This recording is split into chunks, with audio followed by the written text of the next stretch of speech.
Because so like at the time they were still kind of like trying to investigate as many cases, and the best way to go about it is that to isolate folks. You actually have to have like a work permit if you are to go to your work place. And if you don't, you're fined by the cops. I think the fines at the time were like $500, something like that, something around that price range. So outside of my home as well, there was a police car. So there was like they were patrolling people, and if they were not patrolling people, they were by car, by foot, by horse. They were just kind of like also getting in touch like with workplaces. It was a very draconian, dark times. Um, yeah, period.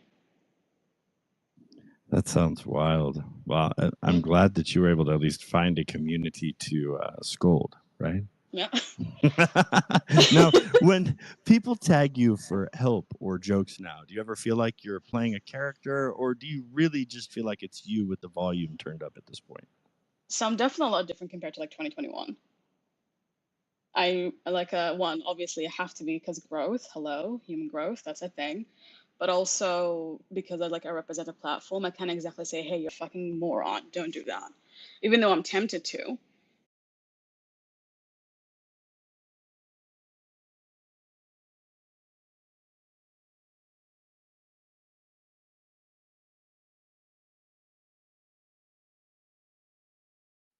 Uh-oh.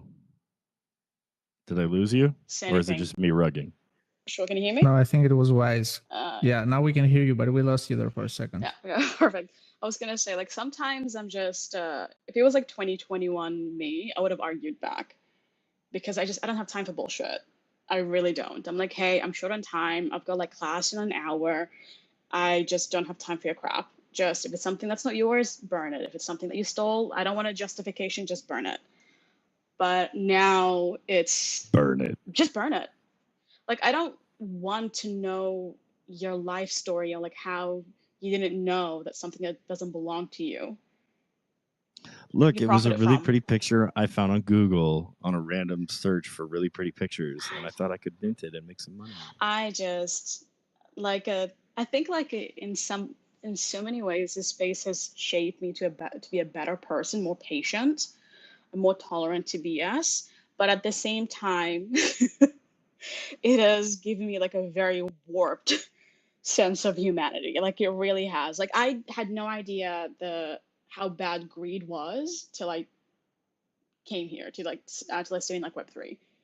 And what's more terrifying is that greed coupled by ignorance is even more terrifying. And that's just the way it is, unfortunately. Even though you can kind of like guide people and explain things to them and just like, because you want the best for them, you don't want them to have like a bad take on the space, your goodwill will be lost. It will be destroyed. So you see everything, the heartfelt, the hilarious, and the full-blown meltdown. When you're managing a space like Object, what's your instinct when things start spiraling? Do you step in? Do you let it breathe? Or do you just drop a one-liner and move on? Oh no, I have to like take some like control of it. I have to at least calm them down. So in the period where I think probably the most, I can give you so many examples, but I'm just gonna stick with the closest one that I can think of right now. So when the website firstly changed from like the Optic legacy to now, there was upheaval. It was chaos. For 48 hours, everyone just lost their shit. And I'm like, okay, that's okay. We can do this together. So I calmed down the people that I need to come on the timeline. I talked to the people that I did on the in the DMs. I took their suggestions. I compiled questions and feedback for the devs. I've also reported like bugs. It has to be all hands on deck situation because I see it also from not just as a person that works for the platform, but as a user as well. So I take that into account. I'm like, if I don't like this, chances are somebody else doesn't like it. And like this can be improved. And I take that on to the devs or the co-founders and we can work something out. I think the problem is if there's a problem, it has to be fixed. If it couldn't be fixed, you have to be as honest as possible with the users and as transparent. I'm like, hey, It can be fixed because we don't know the cause, or this is something from a third party, or whatever the problem is. As long as you're transparent and honest with the users, they would understand. They would even give you some leeway and grace when things can't be, because they recognize like, oh, I'm glad that somebody listened to me. I'm glad that at least we know what the root of the issue is. Whether it's fixed or not is irrelevant at this time frame, but I know it will be in the future because it's taken into consideration. Like, the users are more important, and calming down is a priority. So, and I urge like any kind of like company, or especially in Web3, like user retention it's incredibly difficult. It really is. But if there's somebody that I guess humanizes the platform and just kind of gives it like that voice, that's what makes it worthwhile. And if something doesn't work, blame just Wise. I mean, it's the easy way, right? If something doesn't work, then at least like you have someone that listens to what you had to say at the time. So acknowledging that is really important. Now, you must get DMs ranging from genuine issues to like, hey, can you fix my wallet real quick, to, like, I don't know. I can't. Anyway, how do you tell when something's worth your time and when it's literal noise? Oh, it's all worth my time. Like, you think I'm kidding? I'm really not. It's all worth my time. Even, okay, I'm just gonna, because I'm pretty much like okay, I'm gonna be a bit blasé about it. I'm like essentially the person that sweeps up the trash, and separates the trash. That's just like the easiest way to think about it. Like, it's not all hand holding and, kumbaya and shit. No. Most of the inquiries do come to me.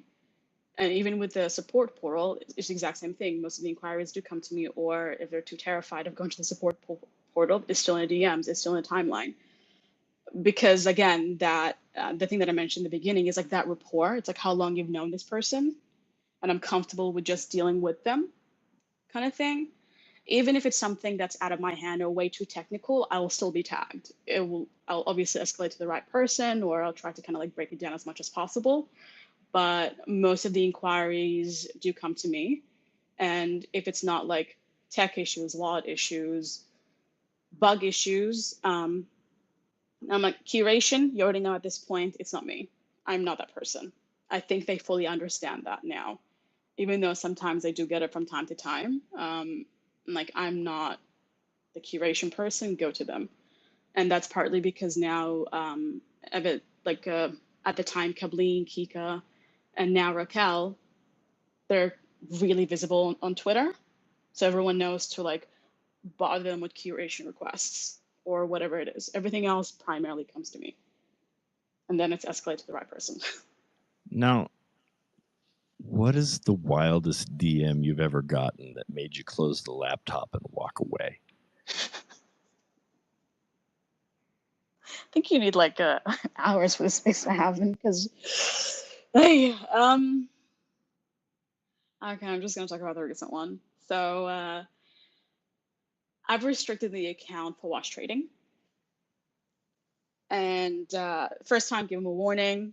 I explained what the wash trading is and like the practice it's frowned upon, and faking volume is not the best way to retain collectors and all that stuff. Normal shit, right? The guy responded back with a ChatGPT letter to the lawyer, an affidavit to the lawyer, pretty much saying that I will be collecting all the information. He is like an affidavit, and you need to provide all the evidence. I'm like, okay.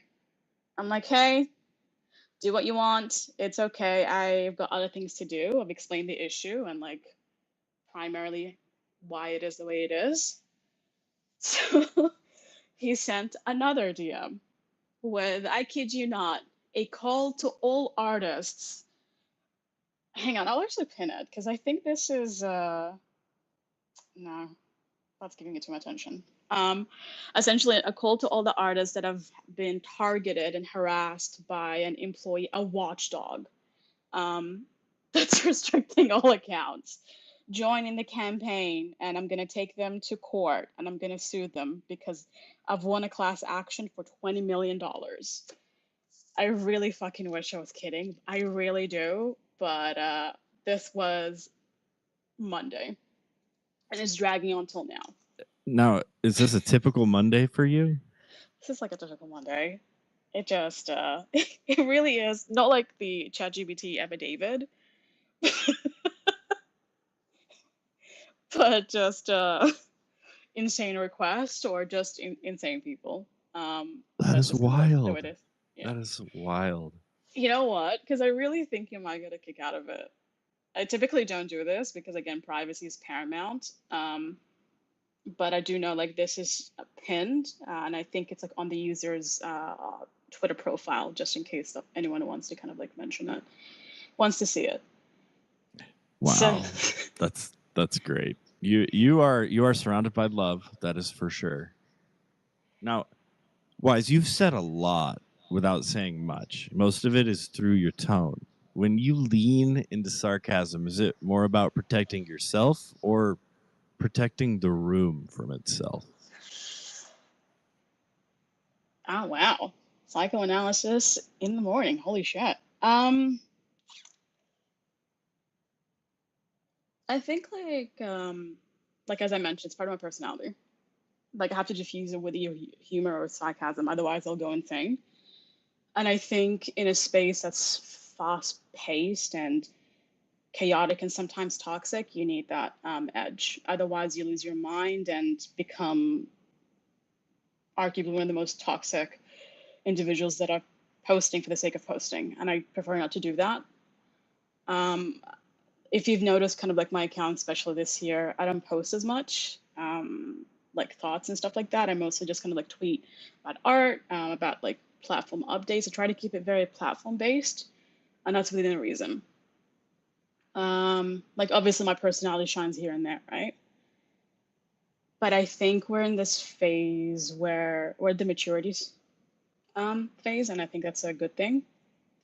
However, there are a few things that I don't really like. I don't like where the trajectory of them. And I kind of like, it takes a while to kind of like really compile my thoughts and send it to the relevant person, because posting these things on a timeline is no longer productive. You're going to get two things. One, people are going to pile on, or two, people are just going to twist whatever the narrative is. And I prefer not to be that kind of person. I prefer to kind of give the other parties a benefit of the doubt, because I think that's just a gesture of goodwill. And I would hope they would afford me the same. But again, that's really up to them. And two, it will also give them time to process things as well. Yes, I say shit on the spaces. I'm fully aware of that. But like, let's be honest. Come on, man. I say shit in the spaces, and I would say the exact same thing in a DM. Like, if I say something in the space, I truly mean it. If I say something on the timeline, because it's really easy to kind of twist things, especially here. If I say things on the timeline, that means like I'm just done. Like I'm genuinely just, I'm like, nobody listens. No one's like paying attention to this. And no matter how many times I reached out to you trying to come to some kind of like, I guess, conclusion to whatever the actual thing is, then it's not working. Then let's just take what the community has to say into account as well, because chances are it's not me that's also having the same problem, it's others too. But that's the only time I will take it to the, that's the only time I really will post it. Take it to the streets. And I prefer not to. Yeah, like I'm not really a fan of like street justice. I feel you.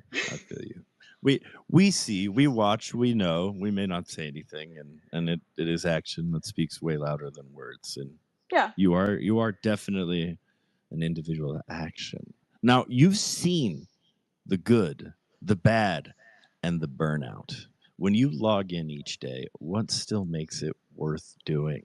What reminds you that Tezzo's art, for all its weirdness, is still something special? The people. It's always going to go to the people. And I bet every person in the space will say the exact same thing. It's the people. It's the people that show up every single day, the people that are still minting, the people that are still collecting, the people that truly believe in the ethos of like Tezzo's art.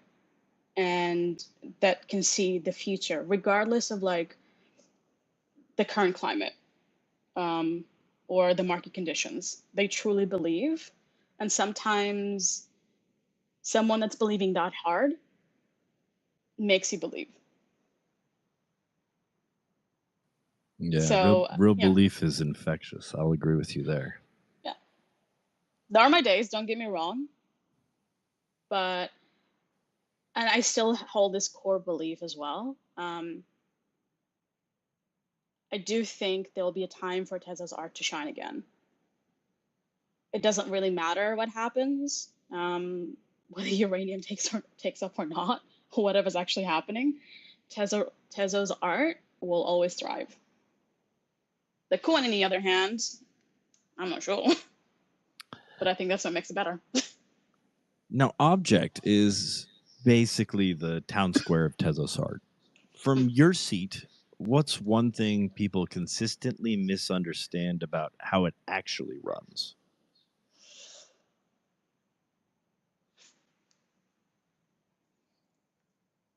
The way it started, how Object kind of came to be.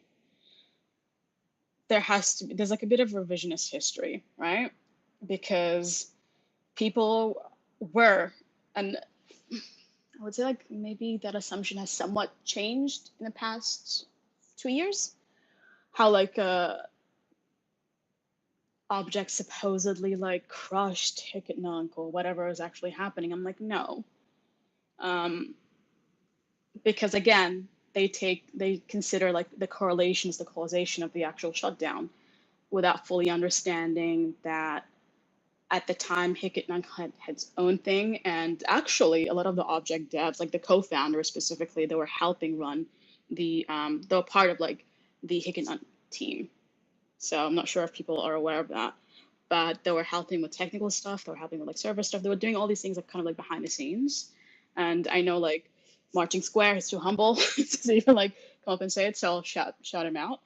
But a lot of like the Object founders wanted to actually help like Hicketnunk before even like founding Object, because at the time they had no, I don't think at the time there was like any really desire to kind of create a marketplace.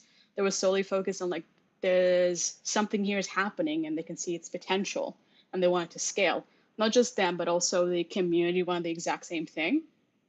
And they introduced a feature that I think auctions, because at the time Hicketnunk didn't have the auctions aspect. And yeah, things kind of like took off. And pretty much when Object's contract, the first day it went live, the previous 2 days, I think, was when Hicketnunk kind of like shut down or was discontinued. And a lot of people had that assumption that it's because of them. They were the reason this happened, despite the fact that there's a lot of things that were happening behind the scenes with Hicketnunk. But again, the blame at the time was solely on the Object team, and that was never the case. In fact, they actually held a space. That was like the first time I've ever interacted with like the Object founders, was to explain how to mint and like, you know, the purpose of the platform. And I think you can listen to it. It's like, it's really old, like 2021 or 2-ish, because people were freaking out. And I'm like, hey, it would make sense that if we can at least let them know this option exists, and to essentially kind of like also explain that how to kind of go about it. And that was the first interaction that I've had with the Object team. At the time, there was only like just the co-founders and Kathleen. And the space was attended, I think, by a majority of the community.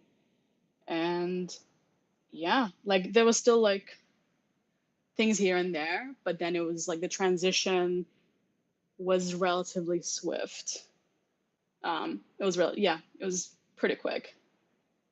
But again, if anyone was here for like the Hicketnunk times, you know that place held a very special place in our hearts. Yeah, people getting tattoos, man.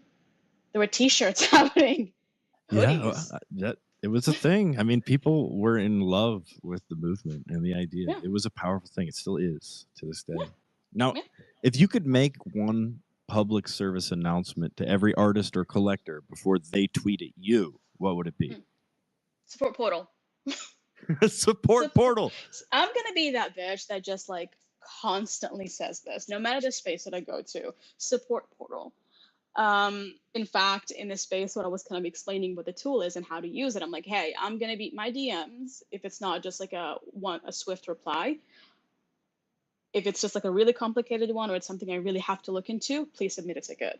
Please submit like go to the support portal. It's there for a reason, and I think I'm such a fucking big advocate of that fucking tool. I really am, because it's a mess how we respond to like inquiries. It really is. It's not just like in one place, it's everywhere. And I think that people have become so accustomed and so comfortable with just like, oh, I have a problem, don't worry, I'm just gonna tag this person to deal with it. And then another person does the exact same thing. So it's scattered. And my notifications are like everywhere. So sometimes I'm like, okay, which one is more a priority? I have to triage this shit. So I have to kind of like make sure the one with more priority is dealt with, and I have to escalate the ones that need to escalate. Oh, this is like a simple one. Oh, this one needs more research into it. So support portal. Takes like 1 minute, even like 30 seconds if it's a copy paste situation. If you already like composed like a fucking thread or a post, just copy and paste it. Use a dummy email. I love it. All right, let's have a little fun, Wise. If you were trapped in a group chat with 5 Tezday users, who's in there and what's happening by hour 2? Me leaving the group chat by hour 2. You think I'm kidding? I'm really not. Oh no, I believe you. I believe that. I've known people who are like, why? Why am I here? Oh, this is really important and it involves you. Yeah, well, DM me. I'm out. Just don't do that. Don't do that. Oh, that's funny. So the over under on someone rage quitting before lunch, you say it's you in the first 2 hours, right? I think like, this is gonna sound really fucking mean, but I'm still in 2 group chats, and like sometimes I kind of like look at them here and there, but like those group chats, and Fendel is with me in the Hag. Those people have known them for like since 2021, 2022. I've known them for a really long time, but even I can't respond to the stuff like in that group chat. Because like I feel like, okay, I have to go back and see what's going on. So sometimes I just emote, send an emoji. I'm like, okay, Fendel is good. Jenny's doing her thing. I see on the timeline. And I will never leave that group chat because like those are my people. Should I respond more? Absolutely. But I think the presence of it is worthwhile. And then there was like there's another one. Eggs, but I don't respond to that at all anymore. And I keep on being added to group chats and I just leave. All right, so don't add Wise to group chats unless you want her to leave. No, it's nothing personal. It really is not. I think it's more just like, because there's already like an assumption in a way that because you know this person, they get like more, I guess, priority or more access to you or whatever, even though I treat everyone exactly the same. It's kind of like this really, and I went back and forth with this with someone previously. It just gets messy. So the best way to kind of level it up is like, hey, no group chats. If you got something, just tag me. And that's it. If you want to have like a back and forth conversation, I'm all for it. There was this guy who left, who gave me his email because like we're like DMing each other back and forth. All we did was send gifts for a year and a half. We send gifts. He said, because I love dogs, he likes cats, and we just send like a gift every day or every other week or every other month. That was the only way we communicated, through gifts. That's I mean, that takes a special type of level and relationship to be able to communicate through rolling gift wars. It's a powerful message platform if you understand it and use it properly. Well done. Yeah. I mean, like we say things here and there, but like the way we communicate is just through gifs. The gifs like could be like a dog licking a bowl, and I'm like, I'll send one, and he will send one of like a cat dancing. Wouldn't know what the fuck that means, but like it's like that acknowledgement. It's like back and forth, back and forth. It is very difficult to hold a full-on conversation in pure gifs. I've been accused of not speaking English for doing such a thing, so I have very much respect for you. And we had there was like another user, we talked about comic books. There was like another person who talked about music. There's all these things that for me it's better to have like a one-on-one, and that's just personally the way I prefer it. And then if there's like other people that share the similar interest, then I would ask them, hey, would you be interested in doing this? And then we'll get like a 3-way conversation happening or a 4-way conversation happening. But I think like group chats, unless it's like a specific purpose to them, like, hey, this group chat is going to be dedicated to, I don't know, books, recommendations, spaces, or like a space, updates, or something like that. But I think like group chats is just primarily like about chatting and stuff like that. It takes a while for me to respond because like well, everybody's DMing you still. Yeah, well, there's that too, but also like how far back do I have to go? Because I don't think it's polite to kind of like answer their most recent request. You only got to scroll through like 15 pages of context. I prefer to have like a conversation with 4 or 5 people, not 30. And that's just the way how I process things. And I also think like if it's like 30 people, then we have to share like there has to be something that's holding us together, considering that there's like 30 people with 30 different personalities and 30 different lives. I want to see what you would be like with like a scrolling Twitch chat of like 150 people, just pure chaos. I would love. First of all, delete. Delete. Send me the request like once at a time. I'm gonna get like in grandma mode, man. It's just like, oh, you got a question? Send it to me. Cool. I'll read the question. I think at that point, aren't you just grabbing them like with your net? You've got a butterfly net, and there's an entire field of questions out there, and you're just trying to grab one at that point. No, I'm not gonna go chat. What's happening? Chat. I'm like, yeah, no. Yeah, exactly. I could totally see you just sitting there complaining and then looking at chat. Why is it scrolling? So pause it, slow it down, moderators, slow it down. I'm like, what are you saying? What is the context behind this? It Where could be do we go from entertaining. here? That could actually be entertaining. Interesting. You should maybe consider. Maybe. I don't know. I can't speak for you. I can't. Because entertaining.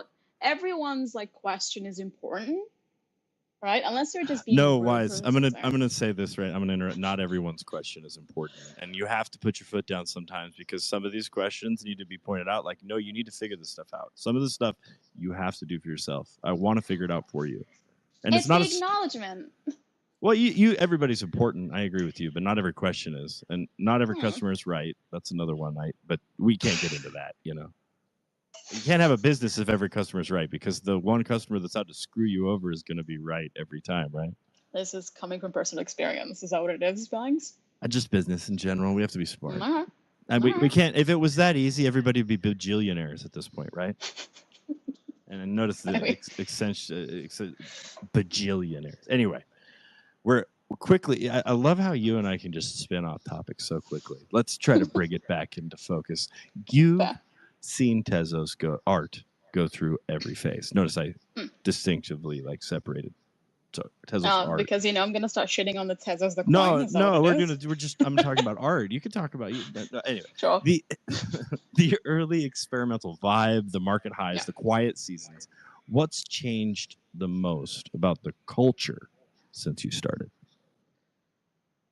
Do you think it's grown up or just gotten louder? No, it hasn't gone. It's matured. I think, like I've said this before, it's matured. So 21, 22, and a little bit of 23. 21, 22, crazy. It was just like everyone's coming in, whether it's collecting, whether it's like, buying, whether it's like minting, whatever it is. 2023, there is like expanding. So Tezos artists are kind of like expanding to like other platforms and bringing their collectors to Tezos. 2024, you've noticed that like gradual sort of like slowed down. 2025 is that it slowed down. Like, let's be honest about this. It slowed down considerably, but there's other people from other chains that are willing to kind of like, in their words, take a risk with minting and collecting. And like, that's pretty much where we are right now. Mind you, the people that expanded in 2023 and a little bit of 2024, they're taking some time to like hone their craft. So it really is depending on the individual journey. But at the moment, I think we're at the maturing phase where the people like the previous years kind of have an understanding or want to add more to their skills. And you've got newer people that are coming in to collect. And that's primarily from other chains or like through like some kind of onboarding that as the users have done or some of the people that work for the platforms have sort of done. Now, so it's quiet, but not too quiet. I snuck Paper Buddha up on stage. I think he might have a question for you or something to add to this, if that's all right. Mr. Buddha, welcome. How the heck are you? Amazing. That was definitely an accident. Well, now you're up here and you get to enjoy in Wise and quick scold him Wise. Make an example of him publicly. I'm not your mom. I'll tell you what. Listening to you has opened my eyes a little bit about group chats and just being more sensitive to people. No, man. Like, see, you and I are different. The way I look at group chats is completely different from you. In your case, you have like your own collector base. You have like, your DeFi. I think you've mentioned it a few times. And now you've got like the Discord and stuff like that. So you need it. Me, my brain sometimes just needs a rest.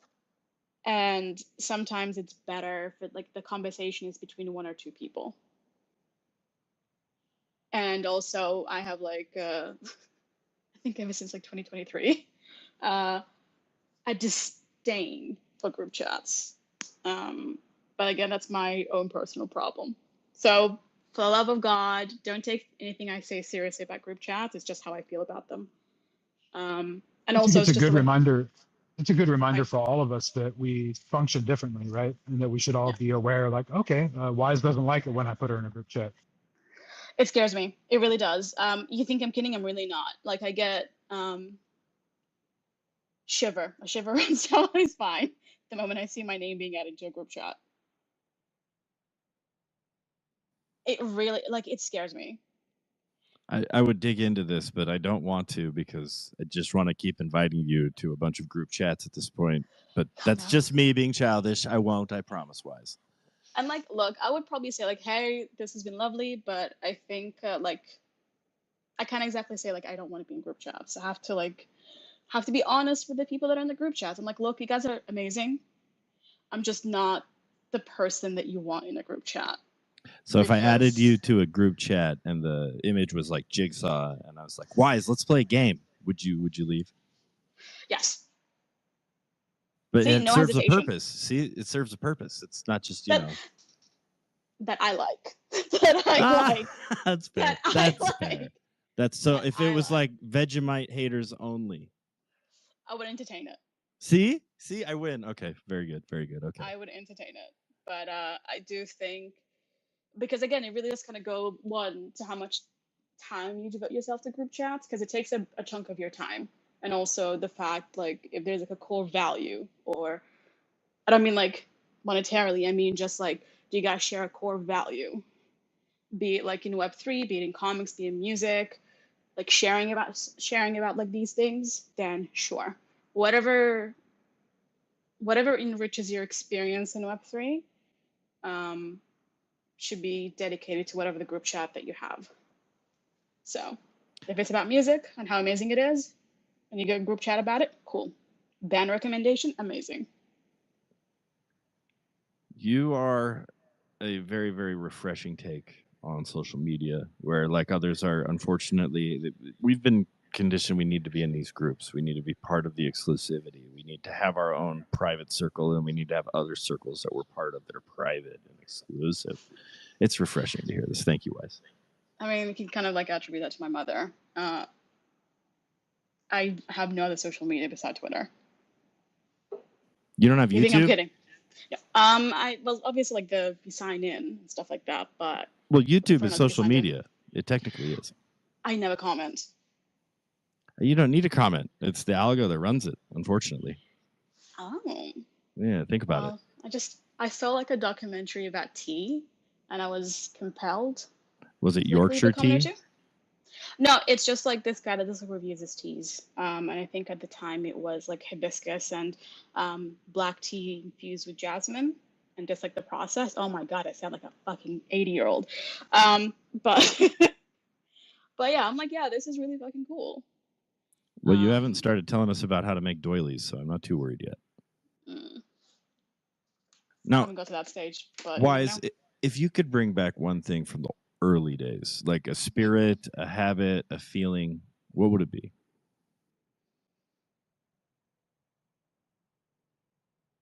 Wait, what?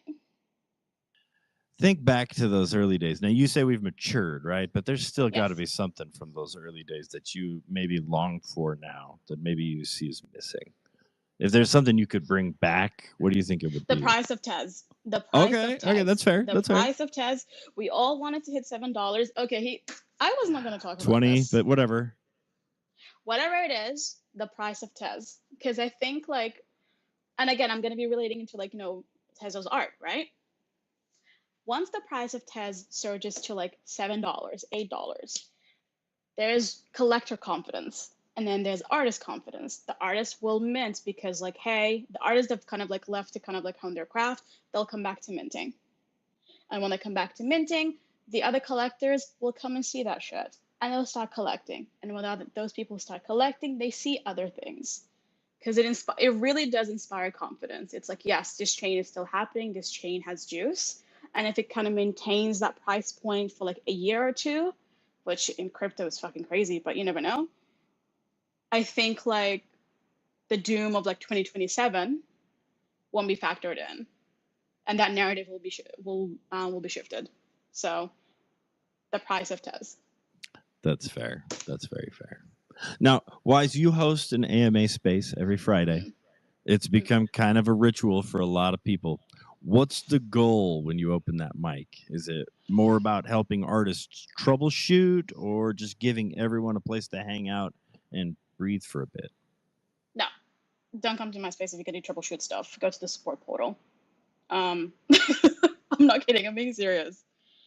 But I'm not sure if you know this, but I used to hold spaces in 2021 on onwards, and I've kind of like taking a break for the past 2 years, and that's by design because the space burnout is like really fucking real. And me kind of getting back to hosting spaces, it was tough. It really was. Like, am I gonna say some stuff? Am I gonna like organize some stuff?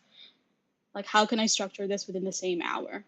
Because my spaces always run for an hour. The old ones used to run for like an hour and a half, and that was by design. Obviously, the audience still want to hear someone droning on for more like than 2 hours, and I get exhausted as well because the questions that I'm asking and the answers, and I have to kind of like factor that into the questions, blah blah blah, and the research that takes into it. So my previous spaces, even until now, it's structured. There's a community space here and there, but I just kind of prefer like, hey, the goal for this space is to talk about this. The goal for this space is to introduce this specific feature. So that way people know exactly what they're getting and they're tuning in to the part, to whichever space they kind of want. And I do think more spaces should be like that. Tezos. Hey, this is going to be a DeFi space. This is a new product. Hey, this is going to be an artist space. I'm going to be talking to the specific artist that you've known, but don't fully know yet, but you'll have the pleasure of knowing by this hour and a half. This whole thing is about like, things been released. going to talk about it, and in the end, there'll be something we'll do, whatever it is that we're going to do. I prefer to have some kind of structure. And then, yeah, people don't necessarily want to come up and chat once that. I do. Every time I visit your space, I want to come chat, Wise. I think it's just like, because I think now it's like 7 spaces, and it does vary. I like to think that if you're attending one of object spaces, you go away with something. Like either it's like something that you didn't know, or like something that you will know or will get to use in the future. Or yeah, the artist thing or the collector thing, because there are collector spaces that Kika hosts for as well, once a month. So it's dedicated to something, a subject. Like community spaces are amazing, and like hearing everyone's voice is amazing too.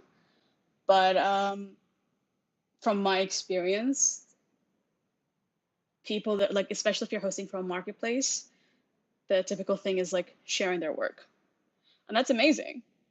Don't get me wrong, but there's a time and place for it, and you have to know, the time and place for it. Because they just pin their work and they just leave, or they don't talk about their work and it's just pinned. That's like the main takeaway. But like if you're cool with the back and forth, that'd be great too. Yeah. So the object spaces, it goes for about an hour. It really is about interviews, about products, about things that people are working on behind the scenes. So yeah, and it goes for about an hour, and that's by design.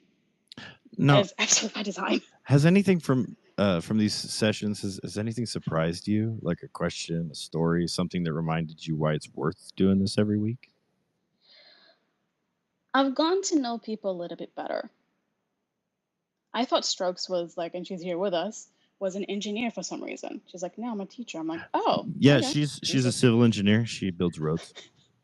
And also like the last space that I did with Salwaki, I thought the trout, and I've spoken to this with Strokes as well. I thought like the trout was like a symbolism, a motif, and there's like really deep layers into it. She's like, no, it was the easiest thing to do on like on a program that I was using at the time. I got to know her like a little bit more. Yeah, and like if you look at her work from start to finish, specifically in the beginning, right? It was internet commentary. It was all about like the politics that was happening in her country at the time, I guess what she was going through.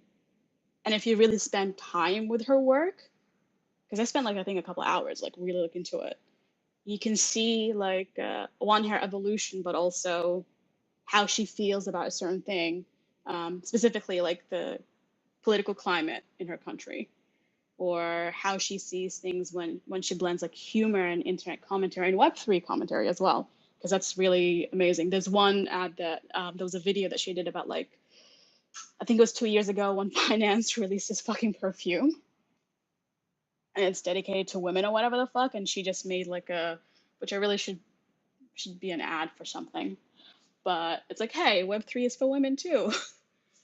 Spray, spritz. But and because there's so many amazing artists and object, it does take a long time for me to kind of like look into how like things changed, right?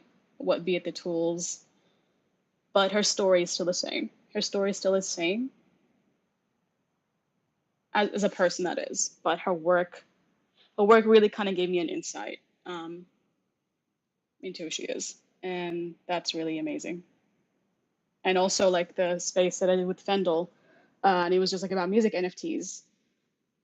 I've interviewed like musicians before, but that space really kind of gave me an insight to like how musicians in the blockchain, the ones that are still here and the ones that will hopefully come back, what their take is on streaming services and like how that can change, and also like the struggles that musicians face in this space. It's not just the visibility that matters, it's also like how the platform should cater to them more. And Yoshi wrote a fantastic article, which I really recommend anyone to read if you just want to explore the topic a little bit more. So. You're awesome, Wise. We've covered a lot today. The empathy, the chaos, the art, and somehow still finding a way to laugh through all of it.